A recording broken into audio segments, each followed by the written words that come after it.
വിശ്വസിച്ചാൽ നീ രക്ഷിക്കപ്പെടും. അത് സത്യമാണ്. പക്ഷെ എന്താ വിശ്വാസം? വിശ്വാസം എന്ന് പറയുന്നത് യേശുവിൽ ഞാൻ വിശ്വസിക്കുന്നു എന്ന് വെറുതെ പറഞ്ഞുകൊണ്ട് ഹൃദയത്തിൽ പറയണം, വാഗുകൊണ്ട് ഏറ്റു പറയണം. ആ ഹൃദയത്തിൽ പറയുന്നതിന് ഒരുപാട് അർത്ഥമുണ്ട്. അവൻ പറഞ്ഞത് മുഴുവൻ വിശ്വസിക്കണം. ഇപ്പോൾ ഒരു ഉദാഹരണം പറഞ്ഞാൽ, ഈ പറയുന്ന ആളുകൾ ഇപ്പോൾ പെന്തക്കോസ്താലി മുതലായ യേശു തന്നെ യഹോവ തന്നെയാണ് യേശു എന്നൊക്കെ പറയുന്നവർ കർത്താവ് പറഞ്ഞത് യേശു പറയുന്നത് മുഴുവൻ അനുസരിക്കുന്നില്ല. അവൻ്റെ വിശുദ്ധ കുർബാന സ്ഥാപിച്ചത് ആരും അനുസരിക്കുന്നില്ല. പാപവിധത്തിനായിട്ടുള്ള രക്തം 26 28 വളരെ വ്യക്തമായിട്ട് പറയുന്നുണ്ട്. ശരീരവും അങ്ങനെ തന്നെ. അപ്പോൾ അത് അനുസരിക്കുന്നില്ല. അങ്ങനെ അവൻ പറഞ്ഞ പല കാര്യങ്ങളും അനുസരിക്കുന്നില്ല.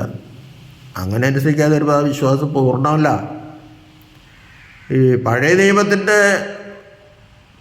നിഴലും പുതിയ നിയമം പൊരുളുമാണ്. പഴയ നിയമത്തിലെ പോരായ്മയാണ് പുതിയ നിയമത്തിൽ. എല്ലാം നവീകരിക്കപ്പെടുന്നത് പുതുതാക്കുന്ന യേശുവിൽ കൂടിയാണ്. യഹോവ തന്നെയല്ല യേശു. അങ്ങനെ സമർത്ഥിക്കാൻ നോക്കേണ്ടത് തെറ്റായ ഉത്തരവാണ്. പലരും പറയുന്നു, ഞാൻ എൻ്റെ രക്തം കൊണ്ട് ഞാൻ എൻ്റെ ദേഹത്ത് പരട്ടിയിരിക്കുക രോഗശാന്തി കിട്ടി. അത് വിശ്വസിക്കാൻ ബുദ്ധിമുട്ടാണ്. ഇവിടെ കർത്താവ് രക്തം കുടിക്കാൻ തരാണ്, ഉള്ളിലേക്ക് കുടിക്കാൻ തരാണ്. പഴയ നിയമ രക്തം യാഗപീഠത്തിൻ്റെ കൊമ്പുകളിൽ ഒഴിച്ചെങ്കിലും ഇവിടെ യേശുവിൻ്റെ രക്തം, അത് 1:7 പറയുന്നുണ്ട്. യേശുവിൻ്റെ രക്തം, അവൻ്റെ പുത്രനായ യേശുവിൻ്റെ രക്തം സകല പാപങ്ങൾ പോക്കി നമ്മെ ശുദ്ധീകരിക്കുന്നു. അവൻ്റെ പുത്രൻ എന്ന് പറയുമ്പോൾ പലർക്കും മടിയാണ്. വേദപുസ്തകം വ്യാഖ്യാനിക്കുമ്പോഴേ അത് ഞാൻ പറഞ്ഞില്ലേ, സമഗ്രമായിട്ട് പഠിച്ച് വ്യാഖ്യാനിക്കണം. ചില വാക്യങ്ങൾ തട്ടിക്കളയും.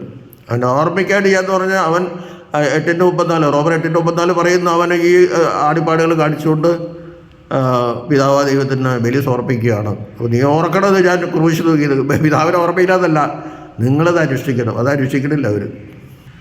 അതനുഷ്ഠിച്ചെങ്കിൽ മാത്രമേ പാപപരിഹാരം പൂർണ്ണമായിട്ട് ലഭിക്കുകയുള്ളൂ. അവരിൽ കൂടിയാണ് പൂർണ്ണമാണ്. പിന്നെ രക്ഷ കംപ്ലീറ്റ് പൂർണ്ണമാകുന്ന കർത്താവിൻ്റെ രണ്ടാമത്തെ വരവിലാണ്. അത് വേറെ കാര്യം.